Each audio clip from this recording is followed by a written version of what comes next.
ထိုင်းနိုင်ငံစမုစကွန်ခရိုင်အတွင်းမြန်မာအလို့သမားတဦးရထားကျိတ်ခံရပြီးတည်ဆုံသွားတယ်လို့သိရပါတယ်။ဖြစ်စဉ်မှာဒီကနေ့မေလ31ရက်နေ့မနက်9:00နာရီခန့်အချိန်ကမြန်မာအလို့သမားတွေလိုက်ပါလာတဲ့ပစ်ကပ်ကားတစ်စီးဟာရထားနဲ့ရန်နီးကပ်တဲ့အနေအထားမှာရထားလမ်းကိုဖျက်ကူးလိုက်တာဖြစ်ပါတယ်။အဲ့ဒီလိုဖျက်ကူးနေစဉ်နောက်ခန်းမှာပါလာတဲ့မြန်မာအလို့သမားတွေလည်းကြောင်းလန့်တကြားနဲ့ကားပေါ်ကနေခုန်ဆင်းခဲ့ကြပါတယ်။ခုံစင်းတဲ့ဆိုပေမဲ့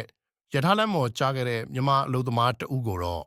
ရထားကကျိတ်သွားခဲ့ပြီးအသက်သေးဆုံးခဲ့တာဖြစ်ပါတယ်။သေဆုံးခဲ့တဲ့မြန်မာအလို့သမားကအသက်28နှစ်အရွယ်အမျိုးသမီးတဦးဖြစ်တယ်လို့ကနဦးသိရပါတယ်